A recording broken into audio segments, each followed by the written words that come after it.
بسم اللہ الرحمن الرحیم۔ السلام علیکم ورحمۃ اللہ وبرکاتہ۔ زنا ایک عربی اصطلاح ہے جس سے اسلامی قوانین میں مراد ایک ایسے جمع کی لی جاتی ہے جو اپنے وقوع میں قبل ازدواجی یا بیرون ازدواجی ہو۔ چونکہ زنا اپنے حیاتیاتی معنوں میں جمع ہی ہے، اندازہ ہوتا ہے کہ عربی اصطلاح زنا میں دونوں مفاہیم شامل ہیں۔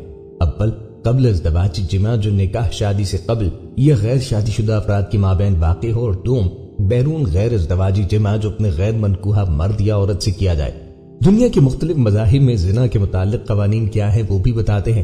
مسیحیت مذہب میں زنا مکروہ ہے اور کچھ لوگ اسے ناجائز سمجھتے ہیں، لیکن مغربی دنیا میں بیشتر آبادی اس مذہب کے لوگوں پر مشتمل ہے۔ زنا عام ہے۔ 2018 میں کینٹکی کے ایک پاسٹر نے اپنے ایک واعظ میں زنا کی قباحت کی پرزور مذمت کی، تاہم ناقدین نے نشاندہی کی کہ جن مقدس کتابوں کے حوالے سے یہ باتیں کہی گئیں وہ ہزاروں سال پرانی ہیں اور جدید زنا کے تصورات پر کچھ کہنے کی گنجائش نہیں رکھتے۔ زنا سے متعلق مسیحیت کے اکثر علماء خاموش ہیں کہ اس کی سزا کیا ہو۔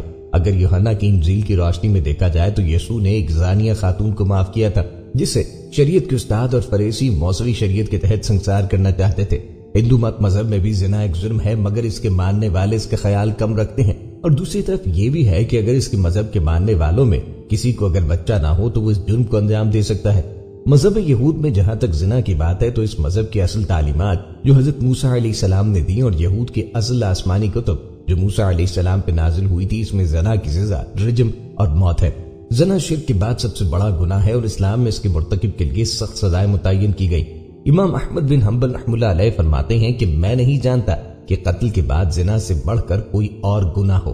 مسلم علماء زنا کی تعریف کے بارے میں مختلف سطحوں کا نظریہ پیش کرتے ہیں، اور اس لحاظ سے کوئی بھی ایسا فعل جس میں جنسی تسکین اللہ اور اس کے رسول کے بتائے ہوئے طریقوں کے خلاف حاصل ہو وہ زنا میں شمار ہوتا ہے۔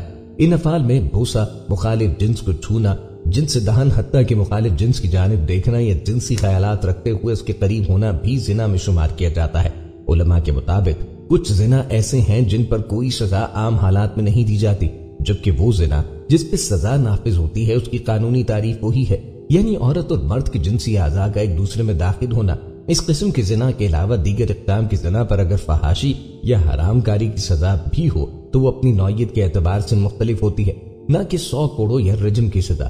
زنا کی سزا کے نفاذ کے لیے 4 ایسے گواہوں کی ضرورت ہوتی ہے کہ جنہوں نے زنا، جمع یا قریب کے محل میں دخول کے عمل کو اپنی آنکھوں سے دیکھا ہو، یا دوسری صورت اس سزا کے نفاذ کی یہ بن سکتی ہے کہ اس عمل کے مرتکب ہونے والے افراد خود اس کا اقرار کریں۔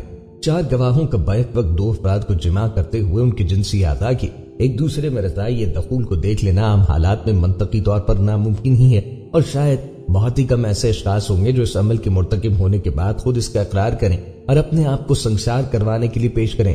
اب رہ جاتی ہے ایک اور صورت، وہ ہے عورت کا حاملہ ہونا۔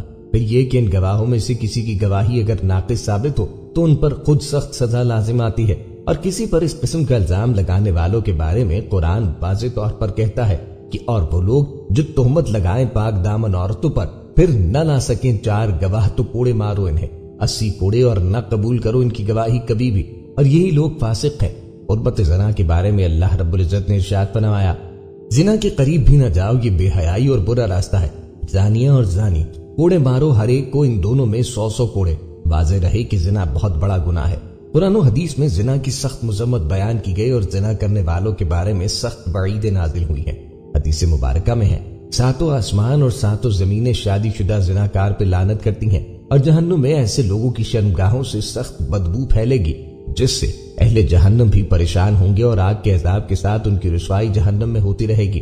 ایک دوسری حدیث میں ہے، حضرت ابو ہریرہ رضی اللہ عنہ روایت فرماتے ہیں کہ رسول اللہ نے فرمایا، زنا کرنے والا زنا کرنے کے وقت مومن نہیں رہتا، چوری کرنے والا چوری کرنے کے وقت مومن نہیں رہتا، اور شراب پینے والا شراب پینے کے وقت مومن نہیں رہتا۔ ایک اور حدیث میں ہے، حضرت ابو امامہ رضی اللہ تعالیٰ عنہ سے مروی ہے کہ ایک نوجوان نبی کریم علیہ الصلوۃ والسلام کی بارگاہ میں حاضر ہوا، کہنے لگا، یا رسول اللہ مجھے زنا کرنے کی اجازت دیجیے۔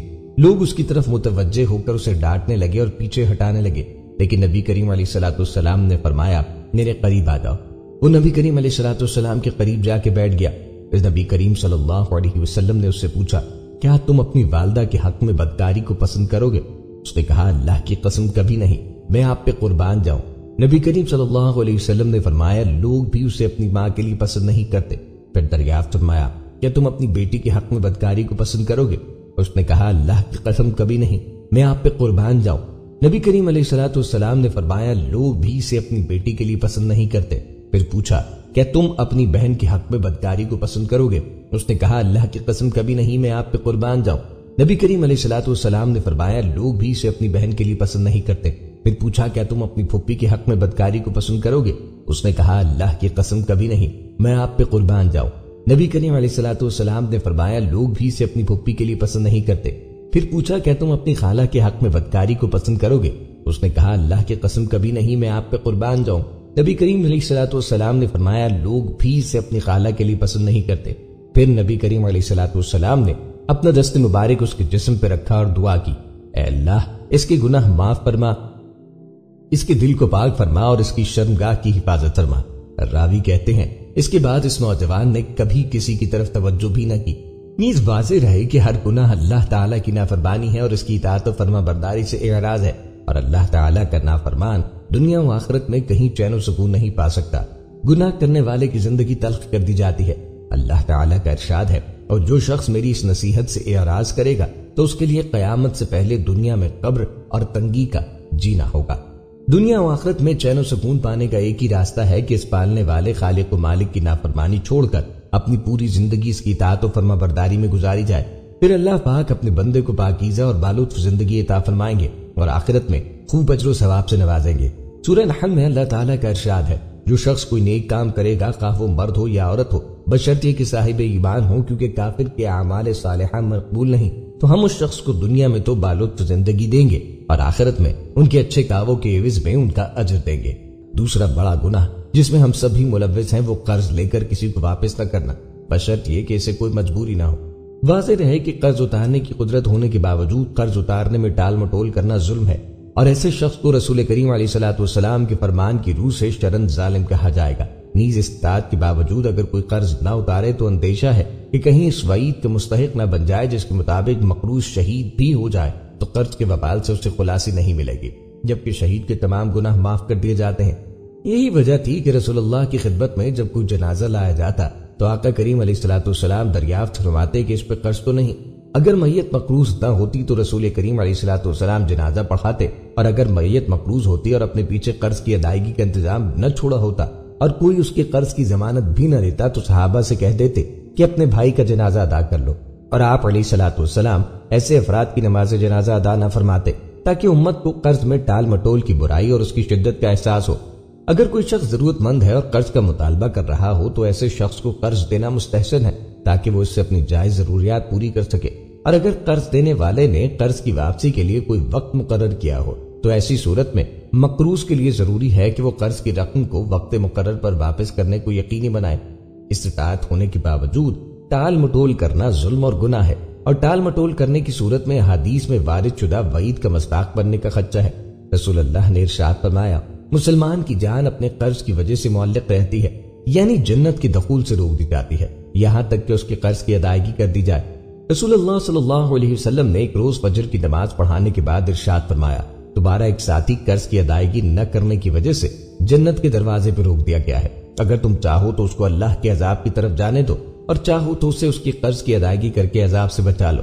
رسول کریم علیہ الصلوۃ والسلام نے ارشاد فرمایا اللہ تعالیٰ شہید کے تمام گناہوں کو معاف کر دیتا ہے مگر کسی کا قرضہ معاف نہیں کرتا۔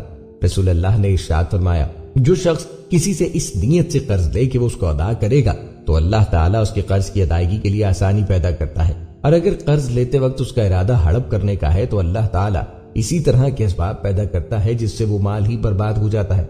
رسول اللہ صلی اللہ علیہ وسلم نے ارشاد فرمایا جس شخص کا انتقال ہوا ایسے وقت میں کہ وہ مقروض ہے تو اس کی نیکیوں سے قرض کی ادائیگی کی جائے گی، لیکن اگر کوئی شخص اس کے انتقال کے بعد اس کے قرض کی ادائیگی کر دے تو پھر کوئی مواخذہ نہ ہوگا۔ رسول اللہ نے ارشاد فرمایا اگر کوئی شخص اس نیت سے قرض لیتا ہے کہ وہ اس کو بعد میں ادا نہیں کرے گا تو وہ چور کی حیثیت سے اللہ کے سامنے پیش کیا جائے گا۔ رسول اللہ نے ارشاد فرمایا قرض کی ادائیگی پر قدرت کے باوجود وقت پر قرض کی ادائیگی میں ٹال مٹول کرنا ظلم ہے۔ قرض کی ادائیگی پر قدرت کے باوجود قرض کی ادائیگی نہ کرنے والا ظالم و فاسق ہے۔ حضرت جابر رضی اللہ عنہ کی روایت ہے کہ ایک شخص کا انتقال ہوا، ہم نے غسل و کفن سے فراغت کے بعد رسول اللہ سے نماز پڑھانے کو کہا۔ آقا کریم علیہ الصلوۃ والسلام نے پوچھا کہ کیا اس پہ کوئی قرض ہے؟ ہم نے کہا کہ اس پر 6 دینار کا قرض ہے۔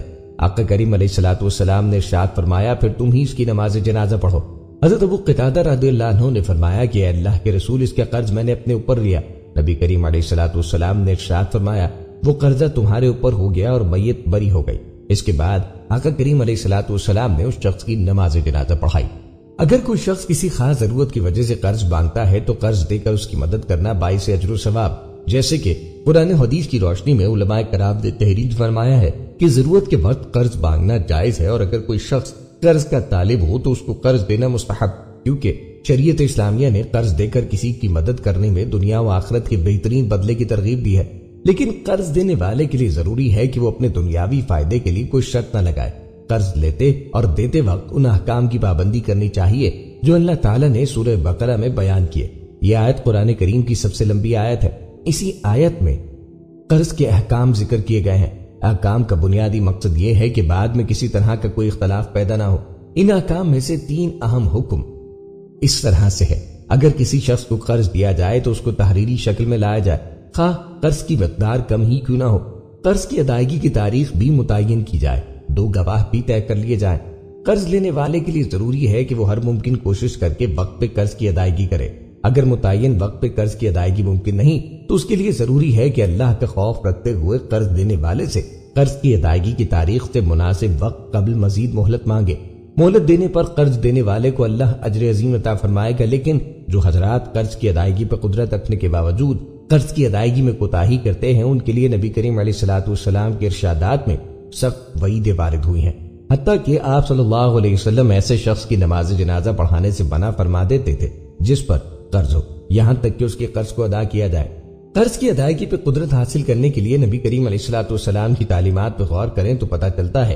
ایک روز آقا کریم علیہ الصلوۃ والسلام مسجد میں تشریف لائی تو حضرت ابو امامہ مسجد میں تشریف فرما تھے۔ آقا کریم نے حضرت ابو امامہ سے پوچھا کہ نماز کے وقت کے علاوہ مسجد میں موجود ہونے کی کیا وجہ ہے؟ حضرت ابو امامہ نے کہا کہ غم اور قرضوں نے گھیر رکھا ہے۔ آقا کریم علیہ الصلوۃ والسلام نے فرمایا کہ میں نے تمہیں ایک دعا نہیں سکھائی کہ جس کی برکت سے اللہ تعالیٰ تیرے غموں کو دور کرے گا اور تمہارے قرضوں کی ادائیگی کے انتظام فرمائے گا؟ حضرت ابو امامہ نے کہا کیوں نہیں اے اللہ کے رسول۔ آپ نے فرمایا اے ابو امامہ اس دعا کو صبح شام پڑھا کرو۔ وہ دعا ہے اللہم انی اعوذ بک من الہم والحزن واعوذ بک من العجز والکسل واعوذ بک من الجبن والبخل واعوذ بک من غلبۃ الظن وقہر الرجال۔ حضرت ابو امامہ فرماتے ہیں کہ میں نے اس دعا کا اہتمام کیا تو اللہ نے میرے سارے غم دور کر دیے اور تمام قرض ادا ہو گئے۔ دوستوں یہاں آپ کو قرض کی بروقت ادائیگی پہ ایک واقعہ سناتے ہیں۔ حضور نبی کریم علیہ الصلوۃ والسلام نے بنی اسرائیل کے ایک شخص کا تذکرہ فرمایا جس نے بنی اسرائیل کے ایک دوسرے شخص سے 1000 دینار قرض مانگا۔ قرض دینے والے نے کہا کہ پہلے ایسے گواہ لاؤ جن کی گواہی پہ مجھے اعتبار ہو۔ قرض مانگنے والے نے کہا کہ گواہ کی حیثیت سے تو بس اللہ کافی ہے۔ پھر اس شخص نے کہا کہ اچھا کوئی ضامن گارنٹی دینے والا لے آؤ۔ قرض مانگنے والے نے کہا کہ ضامن کی حیثیت سے بھی بس اللہ ہی کافی ہے۔ قرض دینے والے نے کہا کہ تم نے سچی بات کہی اور وہ اللہ تعالیٰ کی گواہی اور ضمانت پہ تیار ہو گیا۔ چنانچہ ایک متعین مدت کے لیے انہیں قرض دیا۔ یہ صاحب قرض لے کے دریائی سفر پہ روانہ ہوئے اور پھر اپنی ضروریات پوری کر کے کسی سواری کشتی وغیرہ کی تلاش کی تاکہ اس سے دریا پار کر کے اس متعینہ مدت تک قرض دینے والے کے پاس پہنچ سکیں جو ان سے طے ہوئی تھی اور ان کا قرض ادا کرے، لیکن کوئی سواری نہ ملی۔ جب کوئی چارہ نہیں رہا تو انہوں نے ایک لکڑی لی اور اس میں ایک سوراخ بنایا، پھر 1000 دینار اور ایک خط اس مضمون کا کہ ان کی طرف سے قرض دینے والے کی طرف یہ دینار بھیجے جا رہے ہیں رکھ دیا اور اس کا منہ بند کر دیا اور اسے دریا پر لے کر آئے۔ پھر کہا اے اللہ تو خوب جانتا ہے کہ میں نے فلاں شخص سے 1000 دینار قرض لیے تھے، اس نے مجھ سے ضامن مانگا تو میں نے کہا کہ ضامن کی حیثیت سے اللہ کافی ہے، وہ تجھ پہ راضی تھا۔ اس نے مجھ سے گواہ مانگا تو اس کا جواب بھی میں نے یہی دیا کہ اللہ کی حیثیت سے گواہ کافی ہے، وہ تجھ پہ راضی ہو گیا تھا۔ اور تو جانتا ہے کہ میں نے بہت کوشش کی کہ کوئی سواری مل جائے جس کے ذریعے میں اس کا قرض معین مدت پہ پہنچا سکوں، لیکن مجھے اس میں کامیابی نہ ملی، اسی لیے میں اب اس کو تیرے ہی سپرد کرتا ہوں کہ تو اس تک پہنچا دے۔ چنانچہ اس نے وہ صندوق کی شکل میں لکڑی جس میں رقم تھی دریا میں بہا دی، اس یقین کے ساتھ کہ اللہ تعالیٰ اس امانت کو ضائع نہیں کرے گا۔ اب وہ دریا میں تھی اور وہ شخص واپس ہو چکا تھا، اگرچہ فکر اب بھی یہی تھی کہ کسی طرح کوئی جہاز ملے جس کے ذریعے وہ اپنے شہر جا سکے۔ دوسری طرف وہ صاحب جنہوں نے قرض دیا تھا اسی تلاش میں بندرگاہ آئے کہ کوئی ممکن ہے جہاز مال لے کر آیا ہو، لیکن وہاں انہیں ایک لکڑی ملی جس میں وہی مال تھا جو قرض لینے والے نے ان کے نام بھیجا تھا۔ انہوں نے وہ لکڑی اپنے گھر کے ایندھن کے لیے لے لی، پھر جب اسے چیرا تو اس میں سے دینار نکلے اور ایک خط بھی۔ کچھ دنوں بعد وہ صاحب جب اپنے وطن پہنچے تو خرچ کہا کہ ہاں آئے، اور دوبارہ 1000 دینار ان کی خدمت میں پیش کر دیے اور کہا کہ بخدا میں تو برابر اسی کوشش میں رہا کہ کوئی جہاز ملے تو تمہارے پاس تمہارا بال لے کے پہنچوں، لیکن مجھے اپنی کوشش میں کامیابی نہ ملی۔ پھر قرض خواہ نے پوچھا اچھا یہ تو بتاؤ کوئی چیز بھی میرے نام آپ نے بھیجی تھی؟ مقروض نے جواب دیا بتا تو رہا ہوں کہ کوئی جہاز مجھے اس جہاز سے پہلے نہیں ملا جس سے میں آج پہنچا ہوں۔ اس پہ قرض خواہ نے کہا پھر اللہ تعالیٰ نے بھی آپ کا وہ قرض ادا کر دیا جسے آپ نے لکڑی میں بھیجا تھا۔ چنانچہ وہ صاحب اپنا 1000 دینار لے کے واپس خوشی خوشی چلے گئے۔ دین اسلام میں مایوسی بالکل نہیں، انسان خطا کا پتلا ہے، گناہ انسان کی فطرت میں داخل ہے، لیکن بہترین ہے وہ شخص جو گناہ کر کے اس پہ قائم نہ رہے بلکہ فوراً توبہ کر کے اللہ سے معافی مانگ لے۔ نبی کریم علیہ الصلوۃ والسلام نے ارشاد فرمایا ہر بنی آدم انسان بہت زیادہ خطا کار ہے، اور لیکن اللہ تعالیٰ کے نزدیک بہترین خطا کار وہ ہیں جو کثرت سے توبہ کرنے والے ہوں۔ گناہ پر پشیمانی حیاتی ایمانی کی علامت ہے، اور توبہ کی اولین شرط یہی ندامت و پشیمانی ہے۔ حدیث شریف میں ندامت کو ہی توبہ کہا گیا۔ اگر کوئی شخص اسی ندامت کے ساتھ گناہ کرنا چھوڑ دے اور اللہ تعالیٰ سے سچے دل سے معافی مانگے اور آئندہ گناہ نہ کرنے کا پکا ارادہ کرے تو اللہ تعالیٰ ایسے شخص کی توبہ قبول فرما کر اس کو معاف فرما دیتے ہیں، بلکہ توبہ کرنے والا شخص اللہ تعالیٰ کا پیارا اور محبوب بن جاتا ہے۔ قرآن کریم اور احادیث مبارکہ میں توبہ کے بہت فضائل وارد ہوئے۔ مثلا قرآن کریم میں اللہ تعالیٰ بواسطہ نبی کریم علیہ الصلوۃ والسلام اپنے گناہ گار بندوں سے ارشاد فرماتے ہیں آپ کہہ دیجئے کہ اے میرے بندو جنہوں نے کفر و شرک کر کے اپنے اوپر زیادتیاں کی ہیں کہ تم اللہ کی رحمت سے نا امید مت ہو، بالیقین اللہ تعالیٰ تمام گزشتہ گناہوں کو معاف فرمائے گا، واقعی وہ بڑا بخشنے والا بڑی رحمت کرنے والا ہے۔ توبہ کر کے بندہ اللہ تعالیٰ کا پیارا اور محبوب بن جاتا ہے۔ قرآن کریم میں ارشاد باری تعالیٰ ہے یقیناً اللہ تعالیٰ محبت رکھتے ہیں توبہ کرنے والوں سے اور محبت رکھتے ہیں پاک صاف رہنے والوں سے۔ نبی کریم علیہ الصلوۃ والسلام نے فرمایا گناہ سے صدق دل سے توبہ کرنے والا اس شخص کی طرح پاک و صاف ہو جاتا ہے جس نے کوئی گناہ کیا ہی نہ ہو۔ دوستو تیسرا بڑا گناہ جو ہمیں بکثرت پایا جاتا ہے وہ تکبر ہے، خود کو دوسروں سے برتر سمجھنا، اپنی طاقت دولت اور عہدے کی وجہ سے خود کو دوسروں سے بڑا سمجھنا اور دوسرے لوگوں کو خود سے کمتر اور حقیر سمجھنا، یا خود کو خدا سمجھنا کہ وہ اپنی طاقت اور دولت سے کچھ بھی کر سکتے ہیں اور کوئی ان کا کچھ بگاڑ نہیں سکتا، غرور کہلاتا ہے۔ یا آپ اس بات کو اس طرح بھی بیان کر سکتے ہیں کہ غرور ایک ایسی انسانی حالت کا نام ہے جس میں انسان خود کو دوسروں سے فوقیت و فضیلت دیتا ہے۔ اللہ تعالیٰ سب سے زیادہ غرور و تکبر کو ناپسند فرماتا ہے۔ غرور کا گناہ سب سے پہلے شیطان نے کیا۔ جب حضرت آدم علیہ السلام کو تمام فرشتوں اور ابلیس کو اللہ تعالیٰ نے سجدہ کرنے کا حکم دیا تو شیطان نے یہ کہہ کے سجدہ کرنے سے انکار کیا کہ حضرت آدم علیہ السلام کو مٹی سے بنایا گیا اور میں آگ سے بنا ہوں۔ تو اللہ نے شیطان کے غرور کو سخت ناپسند فرمایا اور شیطان کو قیامت تک مہلت دے کر اپنی بارگاہ سے نکال دیا۔ اس دنیا میں لوگ اپنی طاقت دولت اور عہدے کے نشے میں اپنے اندر اس قدر غرور و تکبر پیدا کر لیتے ہیں کہ خود کو خدا سمجھنے لگتے ہیں۔ دنیا میں اس کی مثالیں نمرود، شداد اور فرعون کی ہیں، جو اپنی دولت اور طاقت کی وجہ سے اس قدر غرور میں مبتلا ہو گئے کہ خود کو خدا کہلوانے لگے اور وہ لوگوں پر اپنے غرور کی وجہ سے ظلم کے پہاڑ توڑتے تھے، لیکن اللہ نے ان کے نام و نشان بھی دنیا سے مٹا دیے اور انہیں دنیا کے لوگوں کے لیے عبرت بنا دیا۔ بڑائی صرف اللہ کے لیے ہے۔ اللہ تعالیٰ اپنے بندوں میں عاجزی کو پسند فرماتا ہے۔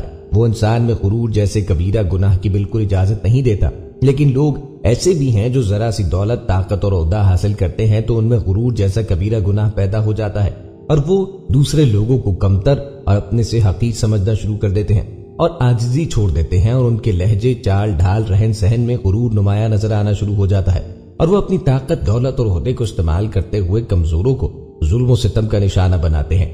حضور نبی کریم علیہ الصلوۃ والسلام کا فرمان ہے کہ کیا میں تمہیں جہنمیوں کے بارے میں نہ بتاؤں؟ یاد رکھو ہر وہ شخص جو جھوٹی بات پر سخت جھگڑا کرے، مال جمع کرے اور بخل کرے اور متکبر ہو۔ حضرت عبداللہ بن مسعود رضی اللہ تعالیٰ عنہ نے آپ کی ایک حدیث یوں بیان فرمائی ہے کہ رسول اللہ نے فرمایا جس شخص کے دل میں رائی برابر بھی ایمان ہوگا وہ ہمیشہ کے لیے دوزخ میں داخل نہ ہوگا، اور جس کے دل میں رائی برابر بھی تکبر ہوگا وہ جنت میں نہ جائے گا۔ حضرت ابو ہریرہ رضی اللہ تعالیٰ عنہ نے تکبر کے بارے میں آپ علیہ الصلوۃ والسلام کا ارشاد نقل فرمایا کہ رسول اللہ نے فرمایا اللہ تعالیٰ فرماتا ہے تکبر ذاتی بزرگی میری چادر ہے اور عظمت صفاتی بزرگی میرا تہبند۔ جو شخص ان دونوں میں سے کسی ایک کو مجھ سے چھینے، ذات اور صفات کے اعتبار سے تکبر کرے، اسے جہنم میں ڈال دوں گا، اور ایک روایت میں یہ الفاظ ہیں کہ میں اسے جہنم میں پھینک دوں گا۔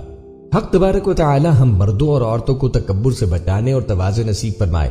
تکبر صرف شایان شان خدا ہے اور ہم مٹی کے بنے ہوئے انسانوں کو تکبر سے کیا کام؟ تکبر کرنا یہ حیوانوں کا شیوہ ہے۔ عقل مند انسان کبھی تکبر نہیں کرتا کیونکہ اس کی نظر اپنی کمزوریوں پر رہتی ہے، وہ اپنی حقیقت کو کبھی فراموش نہیں کر سکتا۔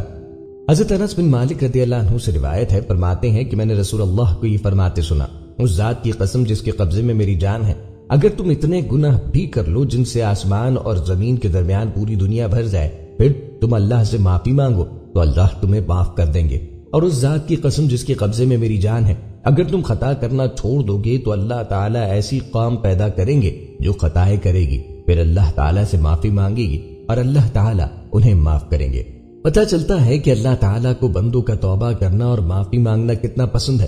حضرت ابو سعید خدری رضی اللہ عنہ سے روایت ہے کہ رسول اللہ نے ارشاد فرمایا، اللہ تعالیٰ اپنے بندے کی توبہ سے اس شخص سے بھی زیادہ خوش ہوتے ہیں جس شخص نے سفر میں اپنی سواری کو کسی جنگل بیابان میں گم کر دیا ہو، پھر اسے بہت تلاش کر کے تھک ہار کے کپڑا اوڑھ کے لیٹ گیا ہو، اسی اثنا میں اچانک اپنے چہرے سے کپڑا ہٹائے تو اپنی گمشدہ سواری کو اپنے سامنے پائے، اس وقت اس شخص کو اپنی سواری پانے کی جتنی خوشی ہوتی ہے، اللہ تعالیٰ کو اپنے بندے کی توبہ سے اس سے بھی زیادہ خوشی ہوتی ہے۔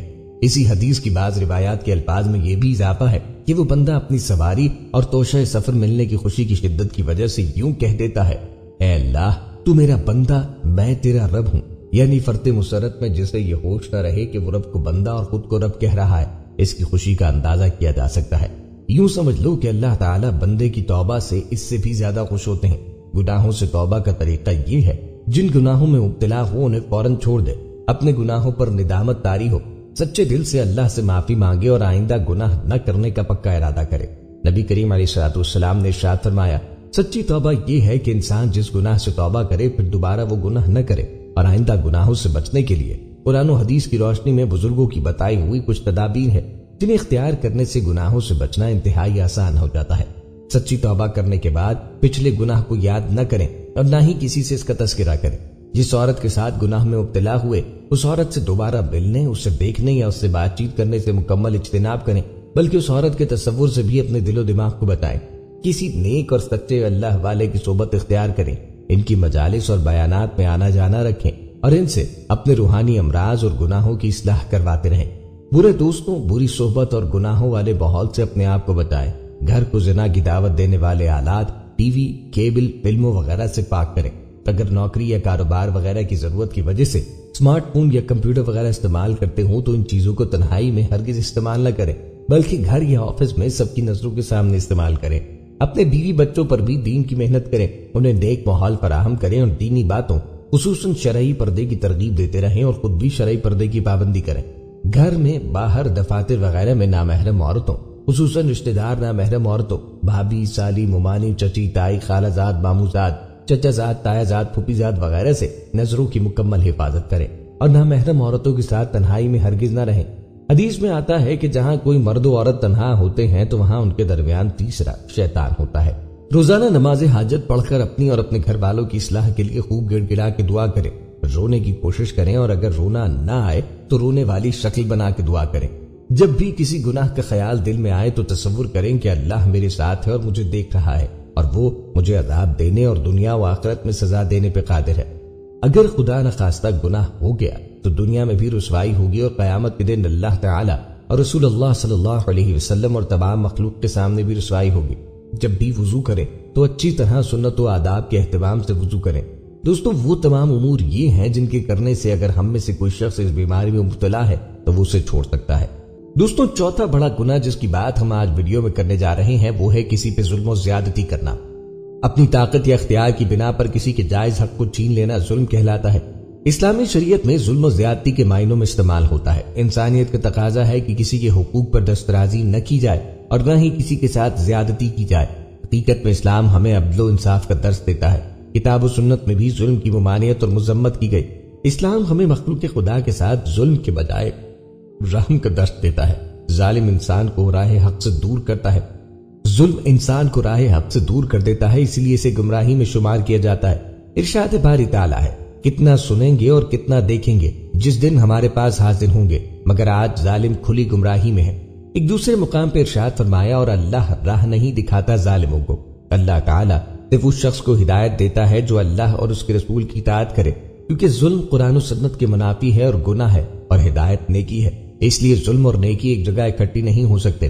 ارشاد باری تعالیٰ ہے، اور برائی کا بدلہ اس کے برابر برائی ہے، تو جس نے معاف کیا اور کام سنوارا تو اس کا اجر اللہ پر ہے، بے شک وہ دوست نہیں رکھتا ظالموں کو، اور بے شک جس نے اپنی مظلومی پر بدلہ لیا ان پر کچھ مواخذے کی راہ نہیں، مواخذہ تو انہی پر ہے جو لوگوں پہ ظلم کرتے ہیں اور زمین میں ناحق سرکشی پھیلاتے ہیں، ان کے لیے دردناک عذاب ہے۔ اللہ تعالیٰ ظالموں کو پسند نہیں فرماتا، لیکن جو لوگ ظلم کو برداشت کرتے ہیں اور اس کا بدلہ نہیں لیتے، درگزر کرتے ہیں، ایسے لوگ اللہ کو پسند ہے۔ ارشاد باری تعالیٰ ہے، اللہ تعالیٰ پسند نہیں کرتا بری بات کا اعلان کرنا مگر مظلوم سے، اور اللہ سننا جانتا ہے۔ ایک دوسرے مقام پہ ارشاد فرمایا، تو بے شک ان ظالموں کے لیے عذاب کی ایک باری ہے جسے ان کے ساتھ والوں کے لیے ایک باری تھی، جیسے ان کے ساتھ والوں کے لیے ایک باری تھی، تو مجھ سے جلدی نہ کرے۔ حضور نبی کریم علیہ الصلوۃ والسلام نے ظلم سے بچنے کے لیے بہت تاکید کی۔ آقا کریم علیہ الصلوۃ والسلام نے فرمایا، جس نے اپنے بھائی پہ ظلم کیا آبرو ریزی کر کے یا کسی اور طرح، تو اس روز سے پہلے اس سے معاف کرا لے جبکہ اس کے پاس دینار ہوگا اور نہ ہی درہم۔ اگر اس کے پاس نیک اعمال ہوئے تو اس ظلم کے برابر اس سے لے لیے جائیں گے، اور اگر اس کے پاس نیکیاں نہ ہوئی تو مظلوم کے گناہ لے کر اس پر ڈال دیے جائیں گے۔ دوستو، ظلم بہت بڑا گناہ ہے، ہمیں خود کو حتی الامکان اس گناہ سے بچنے کی کوشش کرنی چاہیے۔ دوستو، پانچواں بڑا گناہ جسے لوگوں نے کاروبار سمجھ رکھا ہے، جس کے بغیر وہ بات نہیں کرتے، وہ رشوت لینا ہے۔ اسلام نے ہر اس ذریعہ اکتساب کو بنا و حرام قرار دیا جس میں کسی کی مجبوری سے ناجائز فائدہ اٹھاتے ہوئے کچھ کمایا جائے۔ انہی ذرائع میں سے ایک نہایت قبیح ذریعہ اکتساب رشوت ہے، جو شریعت کی نظر میں انتہائی جرم ہے، اور یہ جرم آج ہمارے معاشرے میں ناسور کی مانند پھیل چکا ہے، جس کا سدباب مسلمان معاشرے کے لیے ضروری ہے۔ رشوت انسانی سوسائٹی کا بدترین مہلک مرض ہے، جو سماج کی رگوں میں زہریلے خون کی طرح سرایت کر کے پورے نظام انسانیت کو کھوکھلا اور تباہ کر رہا ہے۔ رشوت ظالم کو پناہ دیتی ہے اور مظلوم کو جبرن ظلم برداشت کرنے پہ مجبور کرتی ہے۔ رشوت کے ہی ذریعے گواہ، وکیل اور حاکم سب حق کو ناحق اور ناحق کو حق ثابت کرتے ہیں۔ رشوت قومی امانت پہ سب سے بڑی خیانت ہے۔ اسلامی شریعت دنیا میں عدل و انصاف اور حق و رحمت کی دائی ہے۔ اسلام نے روز اول سے ہی انسانی سماج کی اس مہلک بیماری کی جڑوں اور اس کے اندرونی اسباب پہ سخت پابندی عائد کی، اور اس کی انسداد کے لیے انتہائی مفید تدابیر اختیار کرنے کی تلقین فرمائی، جن کی وجہ سے دنیا ان مہلک امراض سے نجات پائے۔ آج جب زمانہ بہت تیزی کے ساتھ ترقی کر رہا ہے اور آئے دن نت نئی ایجادات سامنے آ رہی ہیں، ایسے ترقی یافتہ دور میں رشوت کی کوئی خاص شکل و صورت متعین نہیں، اور اب صرف کاغذ کے چند نوٹوں کے لین دین کا نام رشوت نہیں، بلکہ زمانے اور حیثیت کے اعتبار سے رشوت کی اشکال بھی مختلف ہوتی رہتی ہیں۔ اگر کوئی عام آدمی کسی کلرک کو رشوت دیتا ہے تو وہ چند نوٹوں کی شکل میں ہے، لیکن اگر یہی رشوت کوئی خاص شخص کسی بڑے عہدیدار مثلا وزیر یا کسی بڑے صاحب منصب کو دے تو وہ کبھی بنگلہ، موٹر کار یا پھر کسی بیرون ملک کے سیاحتی ٹکٹ وغیرہ کی شکل میں ہوتا ہے، جسے وہ ہدیہ یا نذرانے کا خوبصورت نام دیتا ہے، لیکن در حقیقت وہ رشوت کی ترقی یافتہ شکل ہوتی ہے۔ اس لیے صرف کاغذ کے چند نوٹوں کے لین دین کو ہی رشوت نہیں کہہ سکتے، اس کے علاوہ بھی ہر وہ شے جو اپنے جائز یا ناجائز مقصد کو حاصل کرنے کے لیے کسی اہل منصب کو دیا جائے گا وہ رشوت ہی ہوگا۔ رشوت کی مذمت اور اس کے لین دین کرنے والوں پر اللہ کے رسول صلی اللہ علیہ وسلم نے بڑی سخت وعیدیں بتائی۔ حضرت عبداللہ بن عمر رضی اللہ تعالیٰ عنہ سے روایت ہے کہ رسول اللہ نے فرمایا، رشوت لینے اور دینے والے پر اللہ کی لعنت برستی ہے۔ حضرت عبداللہ بن مسعود رضی اللہ تعالیٰ عنہ تو یہاں تک فرماتے ہیں کہ قاضی کا کسی سے رشوت لے کر اس کے حق میں فیصلہ کرنا کفر کے برابر ہے، اور عام لوگوں کا ایک دوسرے سے رشوت لینا سخت یعنی حرام ناپاک کمائی ہے۔ یہی وجہ ہے کہ پوری امت رشوت کے حرام ہونے پر متفق ہے۔ دوستوں، چھٹا بڑا گناہ جس میں ہماری نوجوان نسل اپنی غفلت کی وجہ سے زیادہ دکھائی دے رہی ہے وہ پیشاب کے چھینٹوں سے نہ بچنا ہے۔ آپ کو بتاتے چلیں، پیشاب کے چھینٹوں سے خود کو نہ بچانا یہ کبیرہ گناہوں میں سے گناہ ہے۔ حضرت عبداللہ بن عباس رضی اللہ عنہما سے روایت ہے، نبی کریم علیہ الصلوۃ والسلام 2 قبور کے پاس سے گزرے تو فرمایا، انہیں عذاب ہو رہا ہے، اور کسی کبیرہ گناہ کے باعث نہیں۔ ان میں سے ایک تو پیشاب کے چھینٹوں سے نہ بچتا تھا اور دوسرا چغلیاں کھاتا پھرتا تھا۔ پھر ایک سبز ٹہنی لی اور اس کے 2 حصے کر کے ہر قبر پہ ایک حصہ گاڑ دیا۔ لوگ عرض گزار ہوئے کہ یا رسول اللہ ایسا کیوں کیا؟ فرمایا کہ جب تک یہ خشک نہ ہوں گی ان کے عذاب میں کمی ہوتی رہے گی۔ اپنے کپڑوں اور بدن کی پاکی کا خیال نہ رکھنا یقیناً ایک خراب عادت ہے جو بندے کو کئی دینی فوائد سے محرومی کے ساتھ ساتھ عذاب قبر میں مبتلا کر سکتی ہے۔ ارشاد فرمایا، عذاب قبر عموماً پیشاب کے چھینٹوں سے نہ بچنے کی وجہ سے ہوتا ہے۔ ایک اور مقام پر فرمایا کہ قبر کا عذاب پیشاب کے چھینٹوں کے نہ بچنے کی وجہ سے ہوتا ہے، لہٰذا اس سے بچو۔ ان حدیث مبارکہ پہ عمل کرتے ہوئے ہمیں بھی چاہیے کہ ہمیں بھی ہر قسم کی ناپاکی اور بالخصوص پیشاب کے چھینٹوں سے خود کو بچانا چاہیے۔ دوستو، 7واں بڑا گناہ ہے کسی شخص کو اس کے پچھلے کیے ہوئے گناہوں پر آڑ دلانا۔ حضرت معاذ رضی اللہ تعالیٰ عنہ سے روایت ہے کہ جناب رسول اللہ نے فرمایا کہ جو شخص اپنے مسلمان بھائی کو کسی گناہ پہ آڑ دلاتا ہے تو وہ آڑ دلانے والا مرنے سے پہلے خود بھی اس گناہ میں مبتلا ہوتا ہے۔ امام احمد نے فرمایا، محدثین نے کہا آقا کریم علیہ الصلوۃ والسلام کی مراد اس سے وہ گناہ ہے جس سے اس شخص نے توبہ کر لی ہو۔ جب ایک شخص گناہ سے توبہ و تائب ہو چکا ہو تو اب لوگوں کا اسے اس گناہ پہ آڑ دلانا قطعاً ناجائز ہے۔ شریعت مطہرہ میں اس کی ممانعت وارد ہے، بلکہ احادیث کی روح سے یہ اندیشہ بھی ہے کہ اس شخص کو جس سے گناہ سرزد ہوا تھا تو اللہ تعالیٰ معاف فرما دے، لیکن گناہ کا تانا دینے والے کو خود اس گناہ میں مبتلا کر دیا جائے۔ لہٰذا کسی مسلمان کو گناہ پر تانا دینا جائز نہیں، خواہ توبہ سے پہلے ہو یا بعد میں۔ اس ضمن میں 8واں بڑا گناہ کسی کے عیب تلاش کرنا ہے۔ مسلمانوں کو لوگوں کی عزتوں اور ان کے رازوں میں نقب لگانے کے خطرناک فعل سے بہت سخت تنبیہ فرمائی۔ اس فعل کو معمولی سمجھنے والے کے بارے میں آقا کریم علیہ الصلوۃ والسلام نے فرمایا کہ وہ خود اپنا ہی پردہ چاک کرنے کی کوشش کر رہا ہے جو اس فعل میں لگا رہا تو اللہ تعالیٰ اسے بھی بے نقاب کرے گا، چاہے وہ اپنے گھر کے اندر ہی کیوں نہ ہو۔ اخلاقی برائیوں میں سے ایک بدترین برائی دوسرے کے عیوب تلاش کرنا ہے، جو غرور و تکبر، منصب طلبی اور حسد کی علامت ہے۔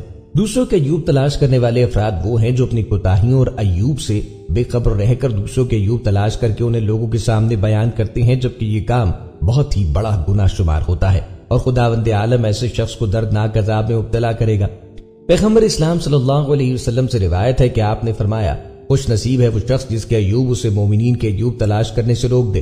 امیر المومنین حضرت علی علیہ السلام اہل ایمان کی صفات بیان کرتے ہوئے فرماتے ہیں، مومن صرف اپنے عیوب کی فکر میں رہتا ہے اور دوسروں کے عیوب کی تلاش و جستجو سے اپنے آپ کو محفوظ رکھتا ہے۔ امیر المومنین ایک اور مقام پہ ارشاد فرماتے ہیں، جو شخص اپنے عیوب سے باخبر رہتا ہے وہ دوسروں کے عیوب کو بیان نہیں کرتا ہے۔ اپنے عیوب اور غلطیوں کی جانب بھرپور توجہ دینے اور دوسروں کے عیوب کی طرف سے بے توجہی میں براہ راست رابطہ پایا جاتا ہے۔ امیر المومنین حضرت علی علیہ السلام اس رابطے کی وضاحت کرتے ہوئے فرماتے ہیں، لوگوں کے عیب تلاش نہ کرو، کیونکہ تمہارے اندر بھی بہت سے عیب پائے جاتے ہیں، اور اگر تم نے اس کی جانب توجہ دی تو کبھی بھی تم دوسروں کے عیوب بیان کرنے کی کوشش نہیں کرو گے۔ دوستو، 9واں بڑا گناہ جس کے بارے میں قرآن پاک میں بار بار ممانعت کی گئی وہ شرک ہے۔ سابقہ انبیاء کرام علیہ السلام کی شریعتوں میں بعض چیزیں ایسی گزری کہ جن میں سے ایک چیز ایک شریعت میں جائز ہوتی ہے، جبکہ وہی چیز دوسری شریعت میں منع و حرام ہوا کرتی تھی۔ لیکن شرک ایک ایسا گھناؤنا فعل جو کہ کسی ایک شریعت میں ایک لمحے کے کروڑویں حصے کے لیے بھی جائز قرار نہیں دیا گیا۔ جائز قرار بھی کیسے دیا جا سکتا تھا کہ شرک تو اکبر الکبائر، کبیرہ گناہوں میں سے بڑا گناہ ہے۔ شرک ایمان کی ضد ہے، جیسے اندھیرا اجالا، رات دن ایک جگہ جمع نہیں ہو سکتے، ایسے ہی شرک اور ایمان اسلام کی چھتری کے نیچے ہرگز جمع نہیں ہو سکتے۔ تمام انبیاء کرام علیہ السلام شرک کی مذمت بیان کرتے آئے۔ اولیاء و صالحین نے بھی اس کی ہولناکی کو بیان فرمایا، جیسے کہ حضرت حکیم لقمان رحمۃ اللہ علیہ اپنے بیٹے کو یوں نصیحت فرماتے، چنانچہ قرآن پاک میں ہے، اے میرے بیٹے، اللہ کا کسی کو شریک نہ کرنا، بے شک شرک بڑا ظلم ہے۔ شرک کی حقیقت پہ غور کرنے سے ایک بات بالکل واضح ہے کہ اس کی بنیاد اللہ پاک سے مساوات اور برابری پر ہے، یعنی جب تک کسی کو رب کے برابر یا اس جیسا نہ مانا جائے تب تک شرک نہ ہوگا۔ قیامت میں کفار اپنے بتوں کے متعلق اسی برابری کا یوں کہیں گے، خدا کی قسم بے شک ہم کھلی گمراہی میں تھے جبکہ تمہیں رب العالمین کے برابر ٹھہراتے تھے۔ شرک ایسی بیماری ہے کہ جو بندے پر جنت کے دروازے ہمیشہ کے لیے بند کروا دیتی ہے اور دوزخ کو دائمی ٹھکانہ بنا دیتی ہے، جیسے کہ اللہ پاک ارشاد فرماتا ہے، بے شک جو اللہ کا شریک ٹھہرائے تو اللہ نے اس پہ جنت حرام کر دی اور اس کا ٹھکانہ دوزخ ہے اور ظالموں کا کوئی مددگار نہیں۔ یہاں ہم آپ کو مشرک کے انجام کے بارے میں بھی بتاتے چلیں۔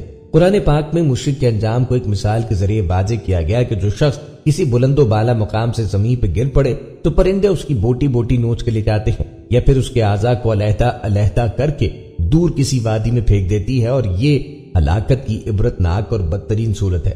اسی طرح جو شخص ایمان کے بعد شرک کرتا ہے تو وہ ایمان کی بلندی سے کفر کی وادی میں گر پڑتا ہے، پھر بوٹی بوٹی لے جانے والے پرندے کی طرح نفسانی خواہشات اس کی فکروں کو منتشر کر دیتی ہے، یہ ہوا کی طرح آنے والے شیطانی وسوسے اسے گمراہی کی وادی میں پھینک دیتے ہیں۔ یوں مشرک اپنے آپ کو بدترین ہلاکت میں ڈال دیتا ہے۔ چنانچہ قرآن پاک میں ہے، اور جو اللہ کا شریک کرے وہ گویا گرا آسمان سے کہ پرندے اسے اچک لے جاتے ہیں، یا ہوا اسے کسی دور جگہ پھینکتی ہے۔ دوستو، آج ہمیں شرک جیسے کبیرہ گناہ سے بچنے کی ضرورت ہے۔ اللہ کریم ہمیں سمجھنے کی توفیق عطا فرمائے۔ لوگوں کا یہ طرز عمل درست نہیں ہے دوستو آج کے دور میں یہ گناہ عام ہے اور اس گناہ کو تصور بھی نہیں کیا جاتا، بلکہ ہمارے یہاں الا ماشاء اللہ ایک ایسا محاورہ بہت ہی عمدہ طریقے سے رائج ہے کہ 100 چوہے کھا کر بلی حج کو چلی۔ ایسا کہنے والے کو گناہ گار بنا دیتا ہے۔ کوئی شخص گناہ کے بعد تائب ہوا تو ہو سکتا ہے کہ اللہ پاک اس کی توبہ کتنی پسند آئی ہو جو اس کے قدم نیک کاموں کی طرف بڑھنے لگے۔ اگر کوئی شخص ایسا کام کرتا ہے تو اللہ تعالیٰ سے سچی توبہ کرے، بے شک اللہ توبہ کرنے والوں کو پسند فرماتا ہے۔ دوستوں یہ بھی بتاتے چلیں کہ یہ بھی جاسوسی ہی کی ایک قسم ہے۔ اس سے ہر اس چیز سے نبی کریم علیہ الصلوۃ والسلام نے منع فرمایا اور خبردار کیا ہے جو لوگوں کے درمیان اچھے تعلقات کو بگاڑتی ہے اور نفرت اور ناراضگی کو جنم دیتی ہے، اور اس کے بارے میں بہت سی احادیث موجود ہیں جن میں ابو ہریرہ رضی اللہ تعالیٰ عنہ کی حدیث بھی شامل ہے کہ رسول اللہ نے فرمایا بدگمانی سے بچو۔ در حقیقت بدگمانی بہت ہی جھوٹی بات ہے، اور کسی کی باتوں میں ٹوہ نہ لگایا کرو، جاسوسی نہ کرو، حسد نہ کرو، باہم قطع تعلقی نہ کرو اور ایک دوسرے سے بغض نہ کیا کرو۔ اللہ کے بندے اور آپس میں بھائی بھائی بن جاؤ۔ 10واں بڑا گناہ جو آج ہمارے معاشرے میں بہت عام ہے وہ ریاکاری ہے۔ یاد رہے کہ کسی انسان کی عبادت اور اعمال کا دار و مدار نیتوں پر ہے۔ اگر نیت خالص تو اعمال اللہ کے ہاں قبول ہوتے ہیں، اگر نیت میں کھوٹ ہے یا ریاکاری یا نام و نمود مقصود ہے تو ایسے اعمال بجائے قبولیت کے انسان کے لیے موجب وبال بنیں گے۔ علماء کرام نے لکھا کہ اعمال کی قبولیت کی 2 شرائط، پہلی شرط یہ کہ وہ عمل خالص اللہ کے لیے ہو، دوسری شرط یہ کہ وہ عمل سنت کے مطابق ہو۔ ان 2 شرائط میں سے کوئی بھی ایک شرط نہ پائی گئی تو وہ عمل قابل قبول نہ ہوگا۔ اور ریاکاری ایک ایسا مذموم وصف ہے کہ اس کی وجہ سے مسلمان کا بڑے سے بڑا نیک عمل اللہ کے ہاں رائی کے دانے کی حیثیت نہیں رکھتا، اور ریاکاری کے بغیر کیا ہوا چھوٹا عمل بھی اللہ کے ہاں پہاڑ کے برابر حیثیت رکھتا ہے۔ اللہ رب العزت نے ریاکاری کی مذمت مختلف آیات میں بیان فرمائی، چنانچہ ارشاد ہے بس جو کوئی اپنے رب کی ملاقات کا امیدوار ہو اسے چاہیے کہ وہ اچھے اعمال کرے اور اپنے رب کی بندگی میں کسی کو شریک نہ ٹھہرائے۔ دوسری جگہ ارشاد ہے جو لوگ اپنا مال لوگوں کے دکھاوے کے لیے خرچ کرتے ہیں اور اللہ پر اور قیامت کے دن پہ ایمان نہیں رکھتے، اور جس کا ہمنشین اور ساتھی شیطان ہو وہ بدترین ساتھی ہیں۔ ان آیات سے بات ثابت ہوتی ہے کہ ریاکار اپنے عمل سے بات ثابت کرتا ہے کہ اللہ سے اس کو اجر کی توقع نہیں، کیونکہ جس سے توقع ہوگی اس کے لیے عمل کیا جائے گا، اور ریاکار کو خالق کے بجائے مخلوق سے اجر کی توقع ہوتی ہے۔ اسی طرح اس کا آخرت پر بھی ایمان نہیں کہ اگر ایمان ہوتا تو ہرگز خالق کو چھوڑ کر مخلوق سے اجر کی توقع نہ رکھتا اور آخرت کی بازپرس سے ڈرتا۔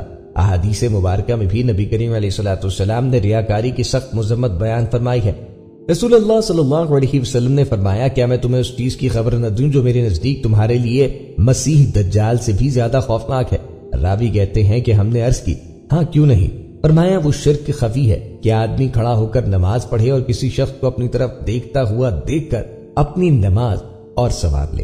دوسری حدیث میں ہے جب اللہ تعالیٰ تمام اگلوں اور پچھلوں کو قیامت کے روز جس کی آمد میں کوئی شک نہیں جمع کرے گا تو ایک آواز لگانے والا آواز لگائے گا جس نے اللہ کے لیے کیے ہوئے کسی عمل میں کسی غیر کو شریک کیا ہو، وہ اس کا ثواب بھی اسی غیر اللہ سے طلب کرے، کیونکہ اللہ تعالیٰ شرک سے تمام شریکوں سے زیادہ بے نیاز ہے۔ ارشاد باری تعالیٰ ہے اے ایمان والو اپنے صدقات احسان جتا کر اور دکھ دے کر اس شخص کی طرح برباد نہ کر لیا کرو جو مال لوگوں کے دکھانے کے لیے خرچ کرتا ہے اور نہ اللہ پر ایمان رکھتا ہے اور نہ روز قیامت پر۔ اس کی مثال ایسے چکنے پتھر کی سی ہے جس پہ تھوڑی سی مٹی پڑی ہو، پھر اس پہ زوردار بارش ہو تو وہ اسے پھر وہی سخت اور صاف پتھر کر کے ہی چھوڑ دے، تو اپنی کمائی میں سے ان ریاکاروں کے ہاتھ کچھ بھی نہیں آئے گا اور اللہ کافر قوم کو ہدایت نہیں دیتا۔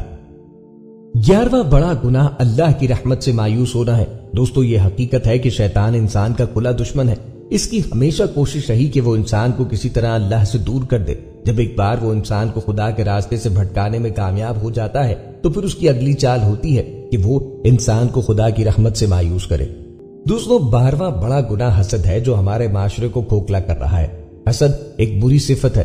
حاسد شخص ہمیشہ دوسروں کی خوشی اور آرام و سکون کو دیکھ کر رنج اور دکھ میں مبتلا رہتا ہے۔ کسی اور شخص کے پاس کوئی اور نعمت دیکھنے کے بعد غمگین ہو جاتا ہے اور اس سے نعمت کے چھن جانے کی آرزو کرتا ہے، کیونکہ عموماً یہ کسی کو کسی کام پر نقصان نہیں پہنچا سکتا اور اس سے وہ نعمت بھی نہیں چھین سکتا، لہٰذا غمگین رہتا ہے اور حسد کی آگ میں دن رات جلتا رہتا ہے۔ حاسد شخص دنیا کی لذت اور آسائش سے محروم رہتا ہے۔